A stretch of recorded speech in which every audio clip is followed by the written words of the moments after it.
Listeners out there, thank you for tuning in to today's podcast. With us today, I have a leader, someone that can tell us a little bit more about being a leader and roles in leadership. It is four-time best-selling author and overall seven-time published author, Tara Hall, owner of Tara Hall Inspire Solutions, a training and development company. I would like to introduce you today and I would like for you to tell us a little bit more about leadership. This podcast is basically building people up to become leaders. So you are a very important guest for us today. And go ahead and we can get right into it. If you'd like to introduce yourself. Yeah, sure. Thank you so much for the opportunity to be here today.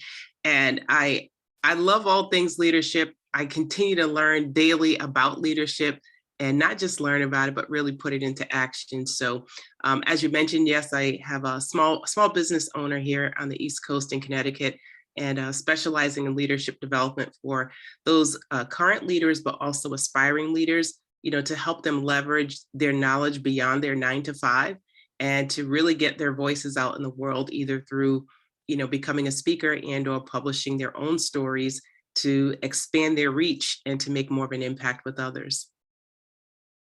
Okay. That's awesome that you're doing that. Is your small business solely based on that? Is that your coaching services, or is it a product services type of business? It's actually a combination. It is a training and development specifically. So my first love is as a trainer, and that is in leadership development. That's also in the diversity, equity, and inclusion space, as well as personal and professional development. So I present at conferences, at workshops, facilitate my own full and half day workshops. And the product piece comes into play with books and selling books, but also assisting others with getting their stories out and supporting them in the writing process through coaching. Oh, wow. So the writing process leads to speaking engagements and other coaching opportunities. Would that be correct? Yeah, So yeah, it does. what would I don't want to say a date. What would that process look like? Yeah, well, I'll tell, well, two parts to that process. In the books that I've published, I have 7 overall, but my first writing experience actually started in a compilation book. And that was me being able to at least just get my feet wet, if you will, in the writing space. And I didn't know where it was going to go to at all. And here we are, several years later, and I have 7 publications, but that came by just getting my feet wet, in telling one story. So in the books that I have published, the last 2 books have been compilation books. So one has been a women's book, Emerging, where they share their story. I had 11 co-authors. So that process was actually people who weren't necessarily ready to share their journey in their own book, but they were willing to share a piece of their journey by telling it in a chapter. So my actual first, after I published my own book, I then published a compilation book. So that was the beginning of the process for people who wanted to experience writing, not necessarily write the entire book, and have all the heavy lifting that comes after that, around the, editing and all that, and the graphics and all that part. And so from there, I actually then started working with individuals who wanted to write their own book. And that process is, I really walk them from start to finish. I coach them through the whole journey. Some people had pieces of writings and journals or things they started, and some were starting from the ground up. So I coached them through that entire process. And I would say overall that they were short reads. So those books took about, I'd say it was probably anywhere between 12 to 14 week journey for those that are looking to, kind of start from start to finish. And those that have written their own, I'm working, it's funny because I asked you where you're from, you said from Texas, and I'm actually working with a gentleman right now who lives he actually just moved to Texas. And he had his manuscript written, but he didn't know what to do with it after, as far as, the proofing, the editing, getting graphics. And we're actually at that phase. So I do work with people who have their manuscript completed, but they're not sure what to do with it next, as far as who to get to kind of walk them through, if you will, cleaning it up so it looks and sounds more ready to read, because most times it's a rough manuscript that I get. And I spent some time cleaning it up and making it sound more like the way they want it to come out. Okay. Man, that's awesome. It sounds like, have you ever read Chicken Soup for the Soul?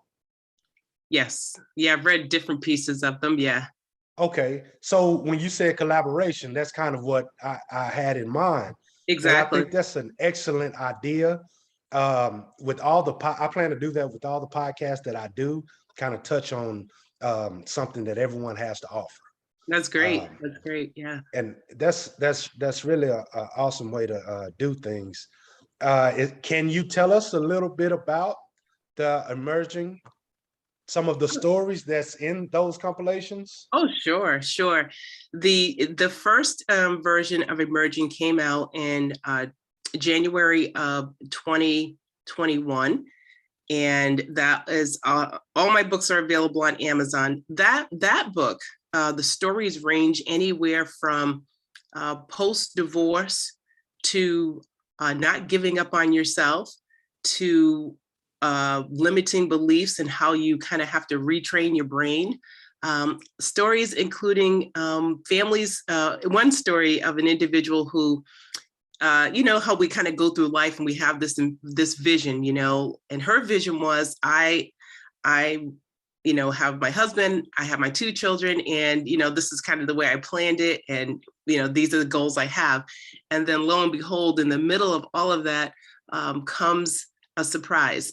And that surprise is an experience with Child Protective Services within her family. And she's now presented with the situation of needing to, being asked rather to take on raising another child. Is actually her husband's, I believe it is his nephew, if I have it correct. So there goes the story of, we have our lives planned out, and then God intervenes and says, but wait, there's more, there's something else here. And so she shares her journey of adoption and how that changed the course of not just her life, but, her family's life. So the stories range all over. And really the premise of the book, why it was called Emerging, is because we're all coming out of something, or we're heading into something, or we are, we're just experiencing something that, and the thing is, the title came to me first. I didn't even know I was going to write that book. It happened during, we were all, home, of course, during the pandemic. And I recall saying to my sister, wow, can you imagine the number of books that are being written right now? Because people have the time, maybe it's something they've always wanted to do, but they just didn't make the time for it. And all I had was a title. And I remember putting it in my notes on my phone. And I said, this sounds like a title of a book or something. And I don't know, I just let it sit. And then sometime around the fall, early part of late spring, early summer, rather, I said, I think I'm going to use this title as a book. I think I'm going to do a compilation book. And that's where it started. And I started asking people if they were willing to, to share in the journey, and they hopped on board. And I had 11 women in that one. And that led me then to the men's book. The women's book, again, it's stories of transformation. It's of hope, of women who have either battled something, overcame something, success stories, journeys in their life. And then that same idea came back to me again. And I said, what I would really love to do is stretch myself a little further and see if I could get men to tell their story. And I said, oh boy, am I going to get men who are going to be willing to tell some of their innermost thoughts, in the same way, through their own personal journey. And my goal was 7. My goal for the women's book was 12. I made 12 because I shared a story in that. But my goal was 7 men, and I ended up getting 6. So I didn't make my goal, but I certainly made the bigger goal, which was to get it done. So yeah, that book came out actually this past January, either 15th or 16th of this year. How do you market those books particularly? Really through the help of all of those that participate, because I really believe in it. It's my vision, as the visionary, but it's their journey, and I really believe in, and this kind of ties back into the leadership component as well, right? Because leadership is about making an impact and being influencing someone else. So, with that, I really believe in them sharing and being part of the unfolding of the journey, as they were writing, but also in the marketing, because I was very clear. I wanted them to share in marketing in their networks, because their networks, they're seen as a leader in other spaces, and they can kind of cause that ripple effect in those same other environments that I can't reach, as far as the men go. But they can, and they can champion that message differently than I can. Okay. Were you looking for particular stories to produce, or like, how did you find these people? Is it based on corporate people, or just people that have really interesting stories throughout life that they went through? Well, I'm into it. Okay, so for me, I didn't go into it looking for any specific person or any specific story. Okay, what I was looking for, really, I kind of kept it a little open, because I was looking for people who are willing to share either their story around fatherhood, maybe fatherlessness, their own upbringings, like what kind of messages as men were they getting, either in their family of origin or just in society as they were kind of being raised. Like, what was that experience like for them? So I kind of left it, I just put themes, I just put ideas, things like fatherhood, around divorce. I started thinking about what were some of the things that the women shared that the men could possibly share. Because what happens is, a lot of times when people want to write, it feels so big and they don't know what to write about, that I just put like sort of these little bullet points of, these are potential ideas or things that you can consider.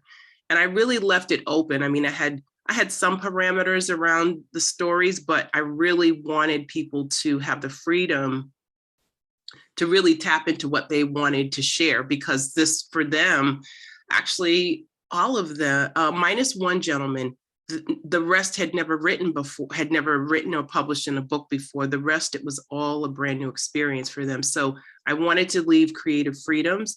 I just wanted to guide them through being able to share the story and capture it in a way that really would pull the reader in. Okay, that's awesome. With these storytelling, the book writing, do you assist with public speaking engagements, setting up those maybe events or collaborations or anything like that? I have not yet, but my intention is to move in that space, only because that requires that requires a little bit of a bigger production. Yeah. But I would say, though, that I do have intentions for that with the emerging books, because I have been in a few spaces where, you sort of have, men share some things and women share some things. And I would love to figure out a way to sort of bridge that messaging.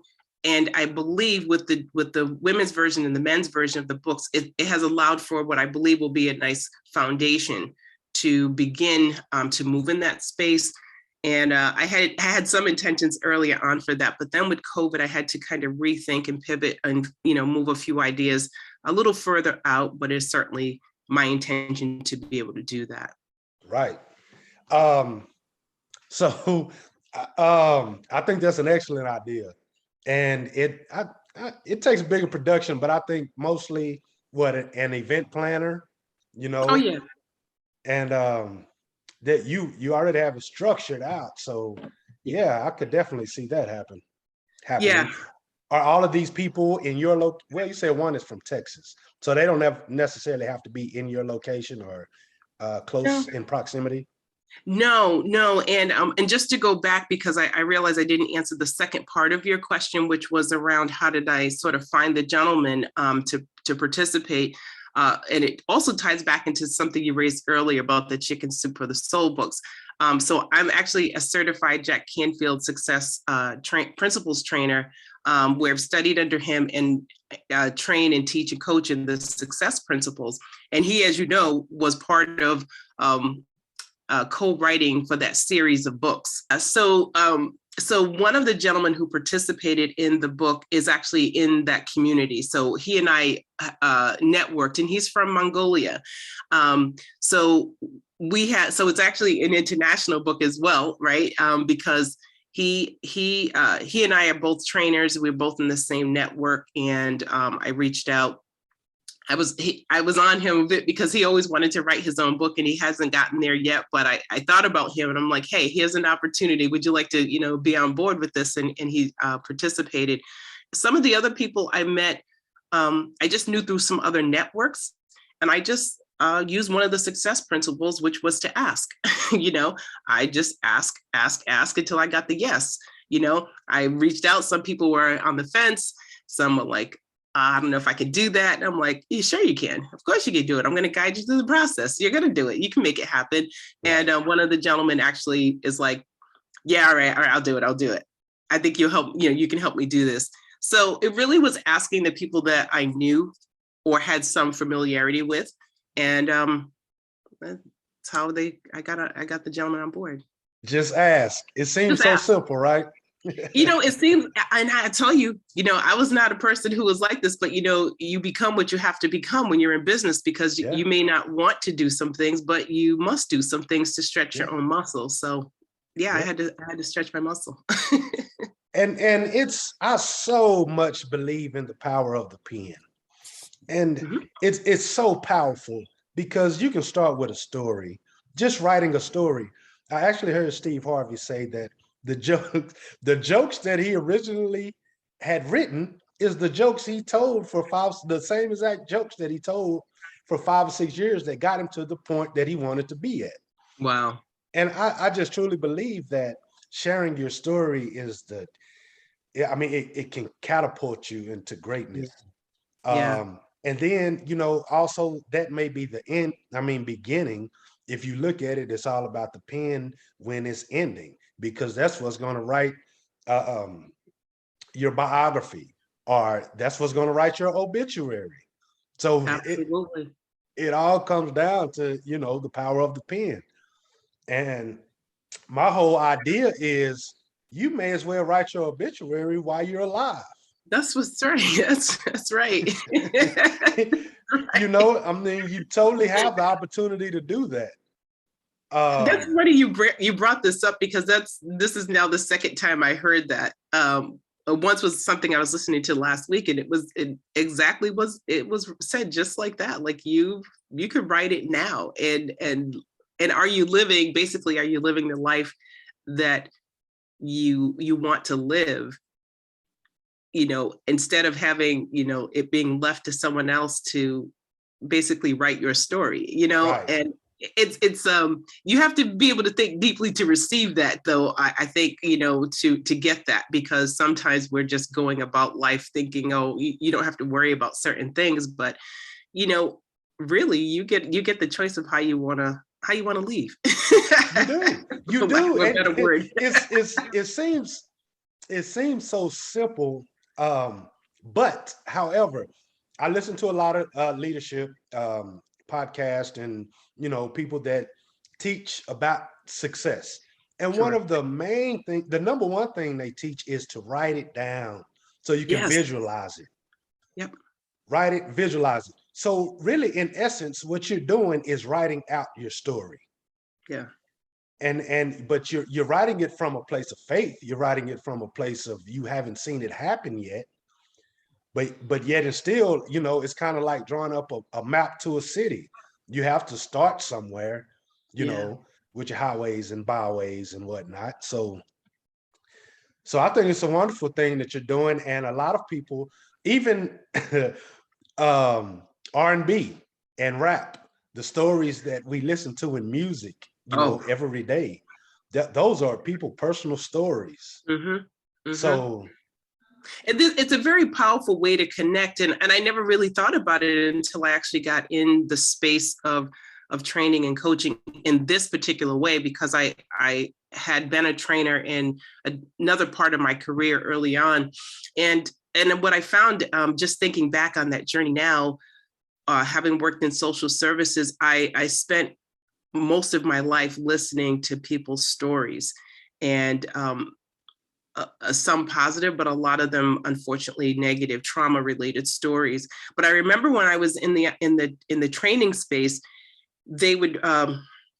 rotate the trainers out every couple of years, because they wanted to make sure that, one, when I was newly going to the training academy, they wanted your stories from the fields, basically. Because when you were in the classroom training, you make the point by telling a story connected to it so that it cements the learning. And they would rotate the trainers out every couple of years, because the further away you were from the direct service work, you know what I mean? The stories weren't as fresh. right. And policies and practices change. So they would rotate people out just to make sure that they kept, the content fresh, and they kept the stories fresh. But stories are very powerful ways to connect with other human beings. And I think the more we get into the space of doing that, the more you can make an impact, the more you can be influential, because you're sharing a very intimate part of you, Yeah. with complete strangers. And I'll never know who will pick up this book. I'll never know who bought it half the time, unless they tell me so. But, you really have such a great opportunity to really spread positivity, and to share other things that can just help people, before, maybe they're going down a path that they don't need to, because someone else has already done that, and Yeah. they can say, hey, consider trying this. It may work for you, it may not work for you, but consider trying this. It's just something else to, to think about. Right. Definitely. And I mean, no matter what you're doing, I don't care if you're like grasshopper catcher. There Yeah. are people out there that do the same thing that you do. Oh You yeah. know, it Yeah. just takes you to tell them, tell your story, and then there will be people that relate to it. Yeah, and everyone, and that's the thing, because you probably see it, as a podcaster, and in different circles and networks that you're in. There are tons of people who are trainers. There's tons of people who are coaches out there. But what is it about you that makes you unique? What is it Right. about me that will make me unique, based on my story and my experiences? So I'm going to attract the people that I most resonate with. So I never feel like intimidated by the fact that there's all these other people out here in the same space. That is true. It's a crowded space, Yeah. but I don't devalue what I know and do just because there are other people out there that may be doing it as well. Their journey is different, than Yeah. my journey. So I just know I'll connect with those that believe the sound of my voice connects with them. Yep. Exactly.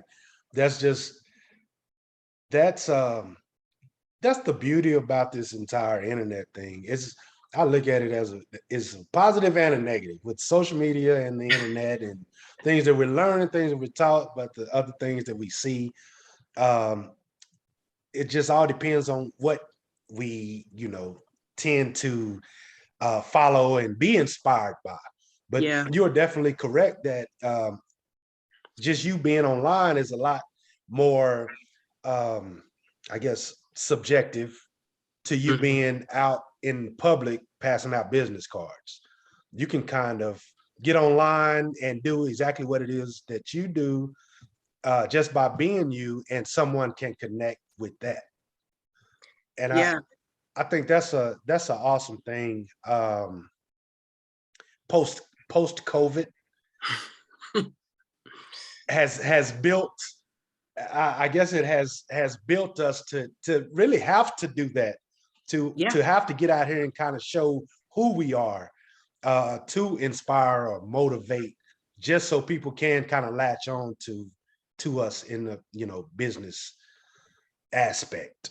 Yeah, yeah, I think back to 2018, and this is sort of maybe, excuse me, 2017 was really a marker or a highlight point for me, where I'd gone to a conference up in New York, and it wasn't until I had, an experience at that conference that I was like, wow, if you really want to do the things that you say you want to do, you'll have to step out of who you are currently and move in, as you were saying, visualize the space that you see yourself, in, and it's going to cause you to, do, do this, with your mindset. It's going to cause you to need to go learn some other things that you don't know yet. And do some things you haven't done before. And I was not a social media person. And it wasn't until after that conference, but then 2018, when I went to another conference down in Florida, that we were challenged to get on social media and to do, some live videos. And I'm like, oh boy, okay, I don't know about that. But because before I was doing videos, but I was, recording and then maybe uploading them later. And I was like, all right, I guess I'll have to do this, but like anything else. So from 2018 to now, being online and doing live videos, it's as if I had always been doing it. But of course, we know that came with several years of working the muscle. And we're such a, in a society where, we want the quick fix, the quick return. Yep. We forget there's a journey and a process behind getting to where you are. And I always know that there are people back of me that need my support. And I know there's people ahead of me that I'm gleaning at and looking at, saying, okay, there's some other things that I need to continue to aspire towards. So that's why, again, as you said, media, the social media aspect is for those that are using it authentically and using it to really make an impact, and using it the right way, using it the right way, I'll put it that way. And really are there to be of service to other people, that it can certainly be a good thing. I definitely think so. It's game changing. So speaking of that, what would you say is the demographic that you work in, like age group? And you have the I guess the millennial crowd and the Generation Z. Yeah. That's just 100%, internet, as opposed to the older crowd, Generation X and the baby boomers that kind of, are used to the old way. So what is your preference, and which demographic do you choose to work with? My primary demographic, if I'm speaking of the space of being in the coaching and the, sort of the mindset transformational work, I would put myself in the bracket of anywhere between, like, I would say 40 and up. Primarily women, but when I'm talking about my trainings and leadership development, that's a different segment, because I may be in a conference, I may be in a different environment. So in that respect, I'm speaking to, it could be anywhere from mid 20s, 30s up, because that space is very different, when you're talking about leadership. I think how you approach the younger generation, as you say, is very different. And I wouldn't say that I'm targeting them when I'm online. Like, that isn't who I would say I'm resonating with most. But who I would work with and serve. I look at the demographics of the women in the book. So that's more of, I would say in the 40s and up for me. Because I think about where I'm at in my life, and I can service those best that will resonate with the journey where we're at, in our early 50s. And you have wisdom on both sides of that, because you've you've gotten a few battle scars along the way, that can resonate with some people. And that may be in the career space too. I made a career change last August. So having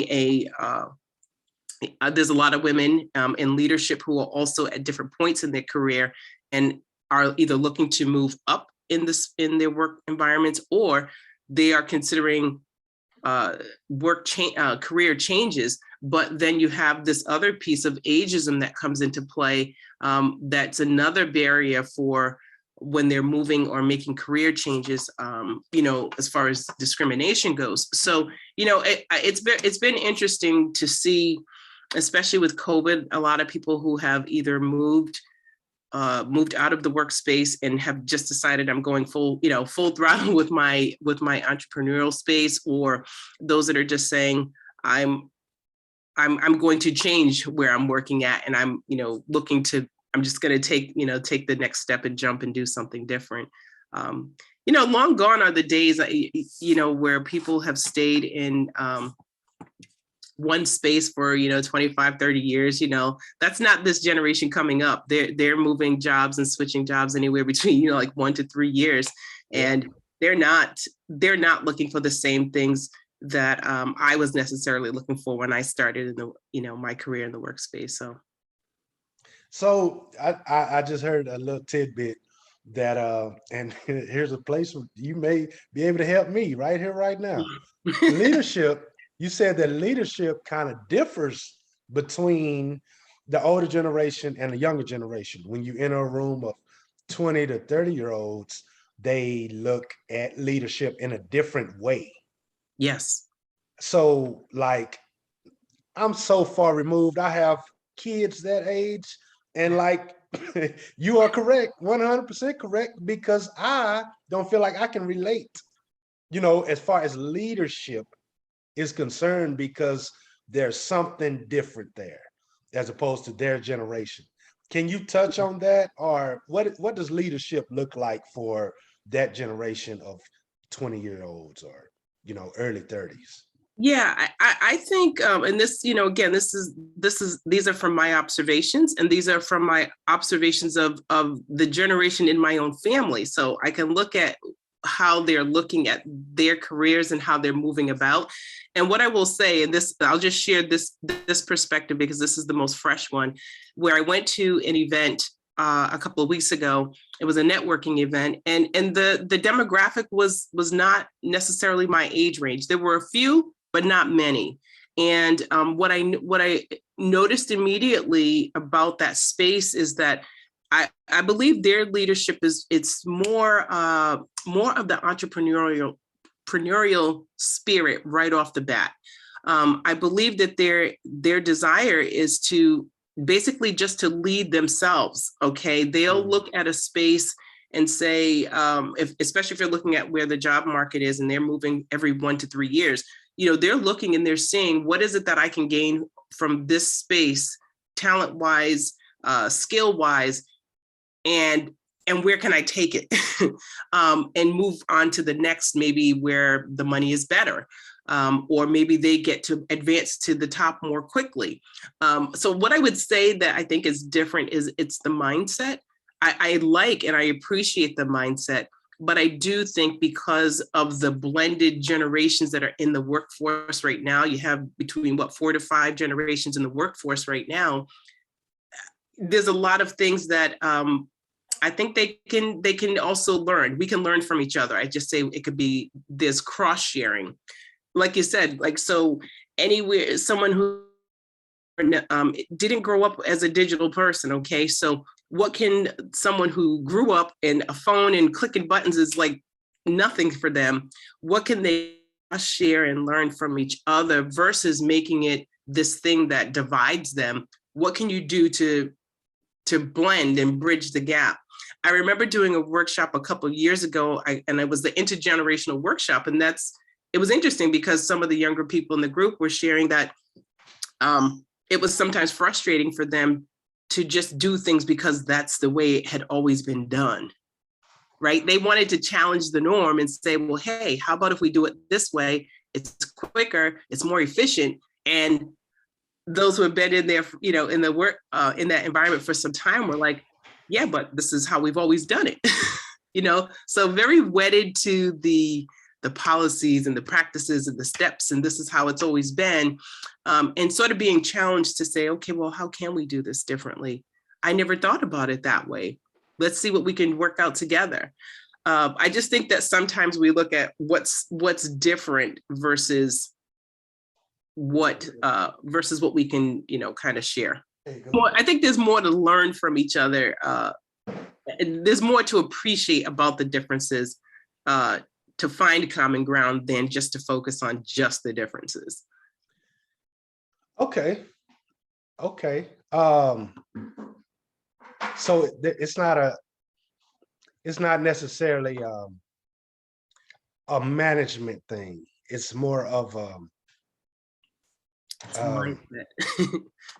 I'm sorry, what was that? I say it's a more of a mindset thing than a management thing. Okay. Wow. And yeah, they are definitely entrepreneurs. I love that about this younger generation. They are online, having their own businesses, and they don't like to be told a lot. They like to do what they like to do. Yeah. So yeah, and there's ways to, and I think there is ways to support that, and this is where I do think there is where there is a benefit to, we each carry something different. So I've been in leadership over 20 something years, right? And someone new coming into, let's say, just a hypothetical organization, and they're coming in and they're trying to figure out how they can get my seat, right? Because they want to move up the ladder quickly. Well, that's all well and good, but there are still things to learn about the organization, the organizational culture. How do you work with someone who is, if you ever, heard of like the DISC profile assessment, and there's different styles that someone may have, you're a dominant, you're inspiring, supportive, and cautious. Like, so how do you manage working with someone who is very task oriented, very data driven? I want this, versus someone who's about, hey, they just want to host luncheons every day, and they want to they want a real, enjoyable team environment, and they'll get the work done, but their focus is people. So it's always being aware of the differences in personalities that you have on your teams, different personalities you have in your workspace. And you all have to work together. So, sometimes they, like you said, they move quickly, and that's not a bad thing. But like anything else, you still have to be acclimated to the environment too. Right. Like anything else. Yeah, like anything else. You're right. So you mentioned the 50 and up crowd, and you have 4 9 to 5, and you also do the coaching and the teaching and the author. Where do you find the motivation to continue even after your 9 to 5 is over? Well, I'll say the motivation comes from what you raised earlier, which is the vision. What is it that I see that I aspire to do? And what do I have to do each day to get there? So even if I do one thing, and I know I've got 10 to really do, but if I can get one thing done, then that says, okay, you're still on your hustle, you're still in the game. I don't have to accomplish all 10 things in that day, but I know what I need to. I know I still need to do at least one thing. And if I'm saying one, but literally that ends up being like about 4 or 5 things that I'm really doing. But the motivation comes from my why. Why am I doing this? What vision do I have to, do I really want to materialize for me, not by anyone else's standards, but what goals did I set for me, so that when I do leave my investor in a few years, that I have set myself up in a way that really is sustainable and it really is one that will continue to give me enjoyment, out of what I've done. So I do know when to go sit down and take my rest and take my breaks. Okay. All right. That's a good thing. So do you plan on, after you retire, do you plan on cranking it up, or just kind of, hey man, I can see 1, 2 people and coach, but other than that, I'm just gonna retire, enjoy my retirement. No, knowing me, I'll probably crank it up a little bit. Uh, because now really is like, my thought is it was better to get started. So it's been about 3 years now for me. And again, that's on a part-time basis. So I get to kind of create what I would want it to look like later when I do have more of a full, free schedule, excuse me. And then I can decide what I'd like to, how many people I'd like to see, how many clients I'd like to have just to get their books done. Like, I really have time to map out, what that will look like for me. I'm sure when I first retire, maybe that first year, maybe I'll just do the things I want to do first, and then I'll ramp it up. Got you. When you get bored. Yeah, when I get bored, Once you get bored.